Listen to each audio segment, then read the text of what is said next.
ಅಣ್ಣ, ನಾವು ಪ್ರತಿ ಬಾರಿ ಗೋರಕ್ಷಣೆ ಮಾಡಿ ಗೋವುಗಳನ್ನ ಗೋಶಾಲೆಗೆ ಬಿಟ್ಟು ಆ ವಿಡಿಯೋಗಳನ್ನ ಸೋಷಿಯಲ್ ಮೀಡಿಯಾದಲ್ಲಿ ಆಗ್ತಾ ಏನ್ ಹೇಳ್ತಾರೆ ಅಂದ್ರೆ, ಭಾರತ ಗೋಮಾಂಸ ರಫ್ತಲ್ಲಿ 2ನೇ ಸ್ಥಾನ ಇದೆ, ನೀವು ಮೋದಿ ಹೇಳಿ, ಕೇಂದ್ರ ಸರ್ಕಾರ ಕೇಳಿ, ನಿಮ್ ಬಿಜೆಪಿ ಅವರೇ ಮಾಡ್ತಾರೆ ಅಂತ ಹೇಳ್ತಾರೆ.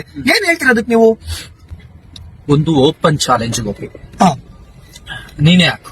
ಹಾ ಯಾರಾದ್ರೂ ಭಾರತದಿಂದ ಒಂದೇ 1 ಕೆಜಿ ಗೋವಿನ ಮಾಂಸ, ನಾವು ಗೋವು ಅಂತ ಯಾವ್ದನ್ನ ಕರಿತೀವಿ, ಎತ್ತು ಅಥವಾ ಹಾಲು ಕೊಡುವ ಹಸುಗಳು ಅಥವಾ ಎತ್ತು ಹೊಲ ಹೂಳುವ ಎತ್ತುಗಳನ್ನ, ಹಾಲು ಕೊಡುವ ಹಸುಗಳನ್ನ ಗೋವು ಅಂತ, ಕಾಮಧೇನು ಅಂತ ನಾವು ಕರಿತೀವಿ.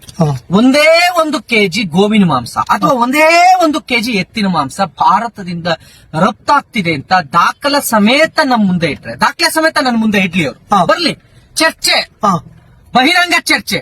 ಬೆರ್ಕೆ ಹುಟ್ಟಿದ್ರೆ ಬರಬೇಡಿ.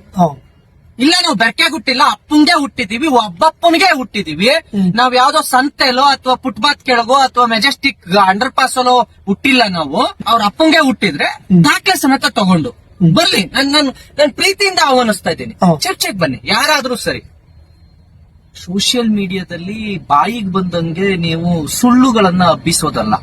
ಈ ರೀತಿ ಸುಳ್ಳು ಹಬ್ಸೋದು, ನಮ್ ಜನಕ್ಕೆ ತಪ್ಪು ಮಾಹಿತಿ ಕೊಡೋದು, ಇದನ್ನ ಮಾಡೋದ್ರ ಬದಲು ಅಪ್ಪಂಗ್ ಹುಟ್ಟಿದ್ರೆ ಬನ್ರಪ್ಪ, ನೀವೆಲ್ಲ ಕರೆಕ್ಟ್ ಆಗಿ ಅರ್ಬೇರ್ಕೆಗಳೆಲ್ಲ ನಾವು ಒಬ್ಬಂಗೆ ಹುಟ್ಟಿದೀವಿ ಅಂತ ಯಾರು ಹೇಳ್ಕೊಳ್ಳೋರು ಇದ್ರೆ ದಾಖಲೆ ಸಮೇತ ನನ್ ಮುಂದೆ ತಗೊಂಬಂದಿಟ್ಟು, ನೋಡು ಪುನೀತ್ ಕೆರೆಹಳ್ಳಿ, ಗೋಪಿಗೌಡ, ನೋಡಪ್ಪ, ಭಾರತದಿಂದ ಒಂದೇ 1 ಕೆಜಿ ಗೋವಿನ ಮಾಂಸ ಅಥವಾ ಎತ್ತಿನ ಮಾಂಸ ರಫ್ತಾಗ್ತಿದೆ ಅಂತ ದಾಖಲೆ ಸಮೇತ ಇಟ್ಬಿಟ್ರೆ, ಈ ತಲೆ ಅರ್ಧ ಬೋಳಿಸ್ಕೊಂಡು ಈ ಮೀಸೆ ಅರ್ಧ ತೆಗೆದು ಅವನ್ ಕಾಲಿಗೆ ಬಿದ್ದು ನಾನು 5 ಲಕ್ಷ ಹಣವನ್ನು ಅವನಿಗೆ ಮುಂದಿಡ್ತೀನಿ.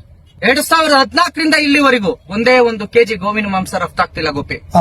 ನಾನು ಸುಮ್ನೆ ಬಾಯಿ ಮಾತಿಗೆ ಅಥವಾ ಯಾವ್ದೋ ಸರ್ಕಾರ ವಹಿಸ್ಕೊಂಡು ಮಾತಾಡ್ತಿಲ್ಲ, ಆಗ್ತಿದೆ ಅಂತ. ಪ್ರೆಸೆಂಟ್ ಗೋವಿನ ಮಾಂಸ ರಫ್ತಾಗ್ತಿದೆ ಅಂತ ಯಾವನಾರು ಅಪ್ಪಂಗ್ ಗುಡ್ತೋನು ಇದ್ರೆ ತಗೊಬಂದ್ ತೋರಿಸ್ಲಿ. ನೋಡ್ರಪ್ಪ, ಪುನೀತ್ ಕೆರೆಹಳ್ಳಿ ಚಾಲೆಂಜ್ ಮಾಡಾಯ್ತು. ನೀವೇನ ಕರೆಕ್ಟ್ ನಿಮ್ ಅಪ್ಪನಿಗೆ ಹುಟ್ಟಿದ್ರೆ ಗೋಮಾಂಸ ರಫ್ ಆಗ್ತಿದೆ ಅಂತ ಏನ್ ಕಮೆಂಟ್ ಆಗ್ತಿರಲ್ಲ, ಬಂದು ಚಾಲೆಂಜ್ ನ ಸ್ವೀಕರಿಸಿ ದಾಖಲೆ ಸಮೇತ ಪ್ರೂವ್ ಮಾಡಿ 5 ಲಕ್ಷ ದುಡ್ಡು ತಗೊಂಡೋಗಿ. ಇಲ್ಲ ಅಂದ್ರೆ ನೀವು ನಿಮ್ಮ ಅಪ್ಪನಿಗೆ ಹುಟ್ಟಿಲ್ಲ ಅಂತ ಒಪ್ಕೊಳ್ಳಿ.